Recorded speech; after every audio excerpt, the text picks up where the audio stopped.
یمن میں جو کنگ ہوتے تھے ان کو تبا کہا جاتا تھا، اور جو اس زمانے کا سب سے پہلا کنگ تھا اس کو تبا اول کہتے تھے۔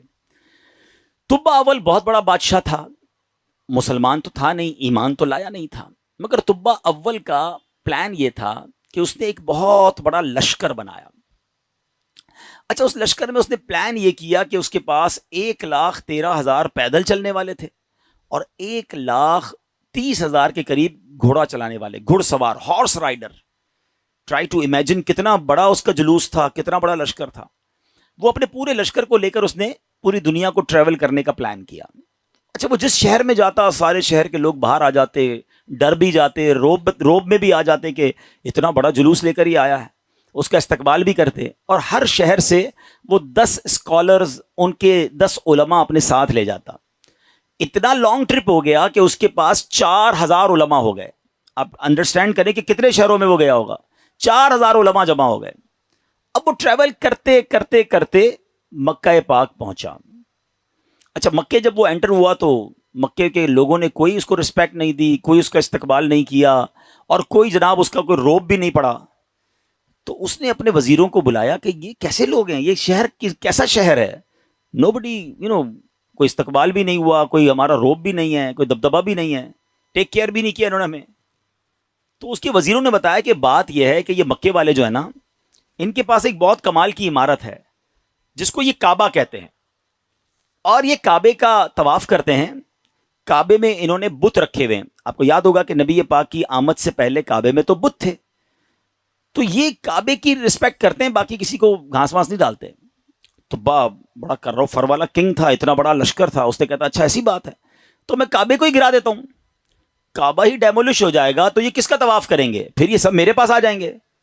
تو اس نے ابھی پلاننگ کی، صرف سوچا، رات اس کے سر میں سیویئر پین شروع ہو گیا، خطرناک قسم کا درد سر۔ اس کی آنکھوں سے، اس کے کان سے اور اس کے ناک سے پانی نکلنے لگا، اور وہ اتنا بدبودار پانی تھا کہ کوئی قریب بھی نہ بیٹھ سکے، اتنا پریشان۔ اچھا، لشکر میں ڈاکٹر بھی تھے، ڈاکٹر بلائے گئے، طبیب آئے، بڑے بڑے علاج کیے، کوئی فرق نہ پڑے، 2-3 دن نکل گئے، تکلیف ختم ہی نہ ہو۔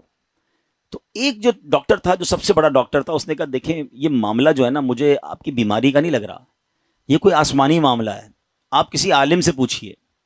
تو انہوں نے اپنے لشکر میں جو سب سے بڑے عالم تھے ان کو بلایا کہ آپ چیک کریں معاملہ کیا ہے۔ تو انہوں نے کہا یہ بتاؤ کہ تم نے کوئی غلط خیال تو نہیں کیا اس شہر کے بارے میں، یہاں کے رہنے والوں کے بارے میں؟ اس نے کہا ہاں، میں نے تو پلان کیا تھا کہ کعبہ گرا دوں گا، یہاں کے مردوں کو قتل کر دوں گا، عورتوں اور بچوں کو قیدی بنا لوں گا۔ تو ان عالم دین نے کہا کہ نہیں، تم نے غلط کیا، تمہیں نہیں پتا کہ یہ کعبہ کیا ہے، اس کا مالک وہ خالق ہے، وہ مالک ہے کہ اگر اس کے بارے میں، کعبے کے بارے میں نیگیٹو سوچو گے تو برباد ہو جاؤ گے، فوراً توبہ کر لو ورنہ تم خود ہی برباد ہو جاؤ گے۔ کہا اچھا ایسی بات ہے۔ تبا نے توبہ کر لی، جیسے ہی توبہ کی تو اس کا سارا درد ختم ہو گیا، وہ فریش ہو گیا، اس کی طبیعت ٹھیک ہو گئی۔ تو اب اس نے دین ابراہیمی اختیار کر لیا، اللہ پر ایمان لایا، اور اس زمانے میں حضرت ابراہیم کا دین چل رہا تھا، ابھی نبی پاک تو آئے نہیں تھے، اس نے دین ابراہیمی ایکسیپٹ کیا اور اس نے اللہ پر ایمان لے آیا۔ اچھا، اب وہاں سے پھر لشکر آگے چلا، اور چلتے چلتے چلتے ایک ایسی بستی میں پہنچا جہاں کھجور کے درخت تھے، بڑی خوشگوار وادی تھی، اور وہاں انہوں نے پڑاؤ ڈالا۔ اچھا، اس لشکر میں جو علماء تھے انہوں نے اپنی کتابیں نکالی، ان کے پاس آسمانی کتابیں تھیں، وہ پڑھتے گئے اور کہنے لگے یہ تو وہی جگہ ہے جہاں ہماری کتابیں بتاتی ہیں جہاں اللہ کے آخری نبی ہجرت کر کے آئیں گے۔ یعنی اس کا مطلب وہ ڈھونڈتے ڈھونڈتے آج کے مدینے میں پہنچ گئے تھے، جس کو آج ہم مدینہ کہتے ہیں نا، یہ وہاں پہنچ گئے تھے۔ تو 400 علماء نے کہا کہ بھائی ہم تو یہ جگہ چھوڑ کے نہیں جائیں گے، پتہ نہیں کب نبی پاک آ جائیں، اب ہم نے یہیں ٹھہرنا ہے، اگر تبا رہنے دے گا تو ٹھیک ہے، بے شک ہماری بوٹی بوٹی کر دے، ہم نے یہ شہر چھوڑ کے نہیں جانا۔ اطلاع تبا کو بھی مل گئی، تبا نے بلایا علماء کو کہ کیا مسئلہ ہے؟ تو کہا دیکھیں حضرت، ہم نے اپنی کتابوں میں پڑھا ہے، ہمارا حساب کتاب بتاتا ہے کہ اللہ کے آخری نبی اسی بستی میں آئیں گے، ہم اس بستی کو چھوڑ کے نہیں جائیں گے، ہم ان کے خادم بن کر رہیں گے، ان کے امتی بنیں گے، ان پر ایمان لائیں گے۔ اچھا، تبا بھی 2-4 دن پہلے ہی یا کچھ دنوں پہلے ہی مکے کی تعظیم سمجھ چکا تھا، اللہ پر ایمان لا چکا تھا، تو اس نے کہا اچھا ایسی بات ہے تو میں بھی رک جاتا ہوں۔ اس نے کیا کیا، 400 علماء کے لیے 400 گھر بنائے، ان 400 علماء کی شادیاں کروائیں، ان کو خوب مال و دولت بھی دیا۔ 1 سال تبا خود بھی وہیں رہا، 1 سال کے بعد دیکھا کہ نبی پاک تو نہیں آئے، تو ابو طبا نے ایک کمال کا خط لکھا. سنیے گا پیارے اسلامی بھائیوں, یہ دنیا کا انوکھا خط ہے کہ اس کے لیے لکھا جا رہا ہے جو ابھی دنیا میں آئے نہیں ہیں. اور کس عشق والی زبان میں طبا بادشاہ نے وہ خط لکھا. اس نے لکھا کہ اس اللہ کے نام سے شروع جو عالمین کا رب ہے, میں جناب رسول اللہ صلی اللہ علیہ وسلم کی بارگاہ میں طبا اول حمیری سلام پیش کرتا ہوں, اور میں آقا علیہ الصلوۃ والسلام کی بارگاہ میں عرض کرتا ہوں کہ حضور اگر میں نے آپ کا زمانہ پا لیا تو میں آپ کی خدمت کروں گا, آپ پر ایمان لاؤں گا, آپ کی سنت پر عمل کروں گا, جو آپ کتاب لے کر آئیں گے میں اس پر بھی عمل کروں گا, اور حضور اگر میں پھر بھی آپ کا زمانہ نہ پا سکوں تو مجھے اپنی غلامی میں قبول فرمائیے, اور قیامت کے دن میری شفاعت فرمائیے گا, مجھے بھول نہ جائیے گا. بڑا کمال کا عشق والا اس نے خط لکھا. اس خط کو اس نے سیل کیا گولڈن اسٹیمپ لگا کے.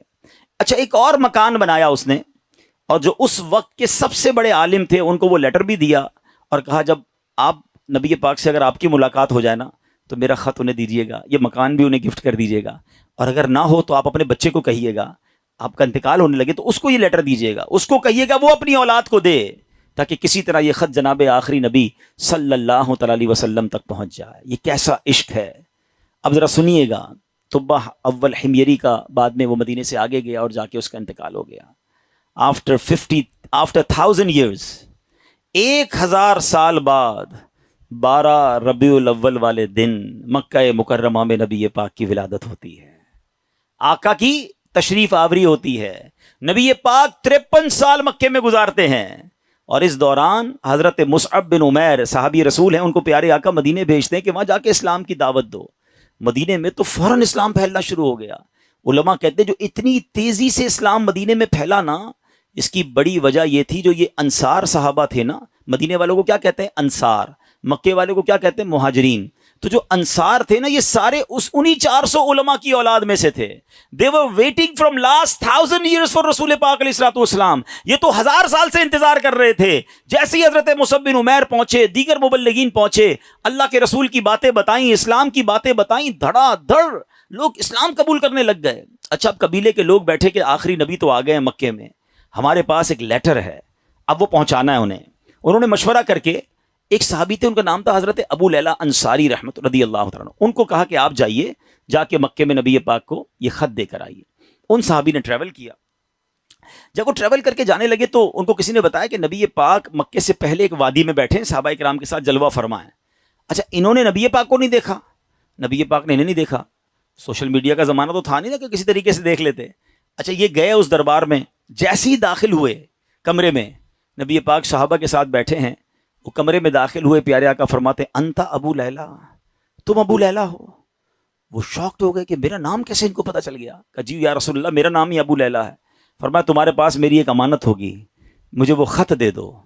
ایک بار اور حیران ہو گئے کہ رسول اللہ صلی اللہ علیہ وسلم کو نے بتایا نہیں, پہلے ان کو پتا ہے. نبی پاک نے وہ خط لیا, سیدنا ابو بکر صدیق کو وہ خط دیا اور کہا ابو بکر پڑھو. اب بھرے دربار میں وہ عشق والا خط پڑھا گیا. طبا اول حمیری کا وہ عشق کی جو لیٹر تھا وہ پڑھ کر سنایا گیا کہ حضور میں آپ کا امتی, میں آپ کا غلام, مجھے قیامت کے دن بھولیے گا نہیں. اگر آپ کا زمانہ پایا تو آپ کی خدمت کروں گا, زمانہ نہ پا سکا تو پھر بھی میں آپ کا غلام ہوں. اللہ اکبر. نبی پاک نے بھی خط سنا نا تو پتہ کیا فرمایا؟ مرحباً اخ الصالح, مرحباً اخ الصالح, میرے نیک بھائی کو مرحبا ہو, نیک بھائی کو مرحبا ہو. امیر پیارے آقا علیہ الصلوۃ والسلام نے اس بادشاہ کو نیک بھائی کہہ کر پکارا. اچھا, اب ابو لیلہ انصاری تو حیران پریشان, نبی پاک پر کلمہ پڑھا, مسلمان ہوئے کہ ان کو مجھ سے پہلے پتا ہے کہ یہ میرے دل میں کیا ہے اور میں کیا لے کر آیا ہوں. واپس گئے, اپنے شہر والوں کو بتایا کہ بھائی میں تو ان سے مل کر آیا ہوں جو تو غیب کی خبریں دیتے ہیں. اچھا, بہرحال اب نبی پاک نے مکے سے مدینے سفر اختیار کیا. اچھا, مدینے والوں کو انتظار تو بڑا تھا کہ پیارے آقا مدینے آئیں گے. اچھا, نارملی 7 days کا ٹریول ہوتا تھا. اگر مکے سے کوئی اونٹوں پر یا گھوڑوں پر نکلتا تھا نا, it's take almost 7 days to travel. اب آج کل تو ہم 4 گھنٹے میں پہنچ جاتے ہیں, بڑے اچھے روڈ بن گئے ہیں. اب نبی پاک جب روانہ ہوئے تو وہ نیوز مل گئی مدینے والوں کو, لیکن آپ کو پتا ہے کہ وہ ہجرت کا سفر ایب نارمل سفر تھا, نارمل سفر نہیں تھا. بڑے پرابلمز تھے, بڑے ہرڈلز تھے. 3 دن 3 راتیں تو نبی پاک کو غار ثور میں رہنا پڑا. راستے میں مکے کے لوگ انٹرسیپٹ کرنے پہنچے ہوئے تھے. تو اب مدینے والے سمجھ رہے تھے کہ 7ویں دن نبی پاک آ جائیں گے. وہ ڈیلی مدینے کے گیٹ پہ جا کے کھڑے ہو جاتے کہ نبی پاک آ جائیں گے. صبح جاتے, ویٹ کرتے, دوپہر ہوتی تو واپس آ جاتے. اگلے دن پھر صبح جا کے کھڑے ہو جاتے. روز استقبال کی تیاریاں ہیں. اچھا آپ کو معلوم ہے نبی پاک علیہ الصلوۃ والسلام کس دن مدینے میں داخل ہوئے؟ کافی دن لگے، مگر سرور کائنات صلی اللہ تعالیٰ علیہ وسلم جس دن مدینہ منورہ میں صحابہ کے جھرمٹ میں داخل ہوئے نا، وہ دن 12 ربیع الاول کا دن تھا۔ ہاں وہ دن بھی برتھ ڈے آف رسول پاک علیہ الصلوۃ والسلام تھا۔ سبحان اللہ، اللہ کی شان دیکھیں کہ ربیع الاول کا 12 ربیع الاول کا جو جلوس ہے، کچھ لوگوں کو کنفیوژن ہوتی ہے۔ اللہ اکبر، میرے آقا جو مدینے میں داخل ہوئے تو صحابہ بھی ہیں اور خود پیارے آقا بھی ہیں، بلکہ ایک صحابی کہتے ہیں حضور بغیر پرچم کے کیسے داخل ہوں گے؟ آپ جا رہے ہیں تو شان و شوکت کے ساتھ داخل ہونا ہے۔ اپنا امامہ اتارا، تلوار پہ لگایا، اسے پرچم بنایا، اور جب مدینے میں داخل ہوئے تو ہر طرف سے صدائیں ہیں مرحبا یا رسول اللہ۔ بچیاں تیار ہو کر آئی ہیں، بچے تیار ہو کر آئے ہیں۔ عرب کے لوگوں کا دستور تھا جب کوئی بڑا ایونٹ ہوتا تھا وہ اپنا مخصوص لباس پہنتے تھے، اپنی تلواریں لگاتے تھے، بلکہ اب بھی اگر آپ دیکھیں ان کے تہواروں میں ان کے لباس الگ ہوتے ہیں، وہ سب اپنے اس لیول کے لباس پہن کر کھڑے تھے، کیونکہ آج ان کے لیے عید کا دن تھا۔ اور سبحان اللہ، اس وقت بنو نجار کی بچیوں نے سرور کائنات صلی اللہ تعالی علیہ وسلم کا جو استقبال کیا، جس نغمے کو گنگنا کر، جس نعت کو پڑھ کر انہوں نے استقبال کیا، آج بھی مکے مدینے چلے جائیں، کیسٹ کی دکانوں پر جائیں، بلکہ دنیا کے کسی کونے میں جائیں، یہ نعت عربی ہوں، عجمی ہوں، افریقن ہوں یا امریکن ہوں، سرکار کی یہ نعت دنیا بھر میں پڑھی جاتی ہے۔ اور وہ ان بچیوں نے یہ نعت پڑھی تھی جو آج سیرت کی کتابوں میں بھی لکھی ہیں۔ اور انہوں نے استقبال کیسے کیا تھا؟ وہ الفاظ کیا تھے؟ وہ الفاظ تھے طلع البدر علینا من ثنیات الوداع وجب شکر علینا ما دعا للہ لا۔ کیا کہتی ہیں ہم پر؟ چاند طلوع ہو گیا ہے، طلع البدر علینا، 14ویں رات کا چاند طلوع ہو گیا ہے۔ کہاں پر؟ سنیت الوداع کی گھاٹی میں، جس جگہ یہ استقبال ہوا نا اس علاقے کو سنیت الوداع کہتے ہیں۔ اور وجب الشکر علینا، ہم پر واجب ہو گیا ہے اللہ کا شکر ادا کرنا۔ ما دعا للہ دعا، جب تک لوگ اللہ کے لیے دعوت دیتے رہیں گے، یعنی قیامت تک ہم پر اب یہ شکر اللہ کا واجب ہو گیا کہ نبی پاک ہمارے مدینے آ گئے ہیں۔ آپ کو پتا ہے مدینے کے رنگ کیسے بدلا، مدینے کی تقدیر کیسے بدلی؟ مدینہ پہلے یثرب کہلاتا تھا، وہاں کی آب و ہوا میں بیماریاں تھیں، جو جاتا بیمار ہو جاتا تھا۔ اللہ اکبر، مصطفیٰ کریم کے قدم تو کیا لگے، مدینے کے غبار میں بھی شفا ہو گیا ہے۔ اب تو بیمار کو کہتے ہیں ٹھیک ہونا ہے تو مدینے ہو آؤ، ہیں جب سے قدم لگے ہیں رسالت مآب کے، جب سے قدم لگے ہیں رسالت مآب کے، جنت بنا ہوا ہے مدینہ حضور کا۔ کیا قدم لگے میرے آقا کے، بھاگ ہی جاگ گئے مدینے والوں کے۔ اچھا اب پیارے آقا جب مدینہ شریف میں انٹر ہوئے نا، everybody want to welcome and everybody want to host him، ہر بندہ چاہ رہا تھا کہ نبی پاک ہمارے گھر آ جائیں، کیونکہ اشتیاق بہت تھا، تڑپ بہت تھی۔ تو نبی پاک نے فرمایا کہ میری جو اونٹنی ہے نا یہ اللہ کے حکم سے بندھی ہوئی ہے، یہ جدھر جا کے رکے گی ادھر جا کر ہی میں نے رہنا ہے۔ اچھا اب ذرا تصور کیجئے، امیجن کیجئے کہ وہ اونٹنی مدینے کی گلیوں میں گھوم رہی ہوگی اور ہر صحابی یہ امیجن کر رہا ہو کاش میرے دروازے پر رک جائے، کاش میرے دروازے پر رک جائے، مگر بھاگ کس کے جاگے؟ سیدنا ابو ایوب انصاری رضی اللہ تعالیٰ عنہ، کہ وہ اونٹنی جو ہے ان کے دروازے پر جا کے رکی۔ اچھا اب ایک اور امیزنگ بات شاید بہت ساروں کو پہلی بار پتہ چلے گی، حضرت ابو ایوب انصاری رضی اللہ تعالیٰ عنہ کا ایک لقب ہے، ہم سب کہتے ہیں میزبان رسول، ٹھیک ہے نا، لیکن شاید لوگوں کو نہیں پتا کہ حضرت ابو ایوب انصاری اسی عالم دین کی اولاد سے ہیں کہ جن کو طبہ اول نے لیٹر دیا تھا، جو سب سے بڑے عالم تھے نا، یہ انہی کی اولاد میں سے ہیں۔ اور حضرت ابو ایوب انصاری اسی گھر میں رہتے تھے جو گھر طبہ نے نبی پاک کے لیے گفٹ کے طور پر بنایا تھا۔